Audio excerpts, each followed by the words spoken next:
Kisah di sebuah wilayah di pantai utara Jawa, terdapat sebuah kadipaten yang dipimpin oleh seorang alim dan bijaksana.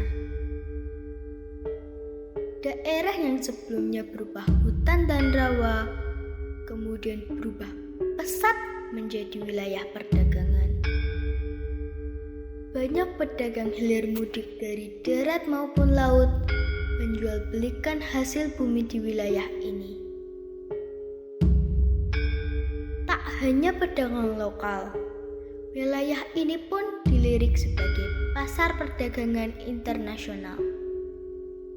Pedagang dari China, Timur Tengah, bahkan Eropa mulai meramaikan wilayah ini, bahkan menetap dan beralkulturasi menjadi peradaban baru. Namun, seiring bertumbuhnya budaya, banyak perubahan yang terjadi. Pada generasi kedua pemimpin wilayah ini, mulai membentuk mantri-mantri yang mengurusi administrasi, pajak perdagangan, dan hasil bumi. Sayangnya, sang pemimpin muda tak sebijaksana orang tuanya, sehingga tak mampu membendung perilaku korup dan kesewenang-wenangan terhadap rakyatnya. Pajak diberlakukan semakin meninggi, pemimpin hidup dengan selalu memuja kenikmatan duniawi. Wabah mulai melanda, banyak orang meninggal tanpa diketahui penyebabnya. Yang lain tewas karena kelaparan. Perampokan menjadi peristiwa sehari-hari karena rakyat tak mampu membendung perut lapar. Suatu ketika, datang seorang utusan dari kerajaan datang ke wilayah ini.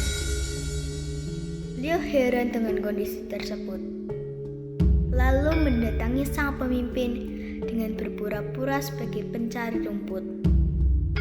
Karena tak mengenali sang utusan, pemimpin memperlakukan semena-mena, bahkan mengusir sang utusan karena merasa jorok berdekatan dengan orang yang berpakaian kumal dan kotor. Namun, sang utusan berkata, "Aku bisa memberimu kekayaan yang lebih dari sekedar pajak rakyat kepadamu." Lalu dicangkullah tanah di pekarangan rumah sang pemimpin dan berubah menjadi emas. Sang pemimpin tersadar bahwa yang ditemuinya bukan orang sembarangan. Beliau adalah seorang ulama utusan kerajaan yang memperingatkannya karena telah lupa kepada kewajiban dan terlena pada nafsu keduniawiannya.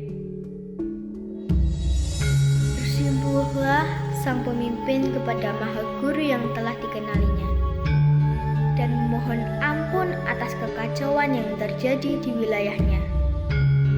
Dengan sabar, beliau berkata, "Sembara yang ingkang sagung dumadi," yang berarti bersegeralah kembali kepada Tuhan sang pemilik semesta yang mampu menjadikan takdir sesuai kehendaknya. Wilayah itu kini bernama Semarang.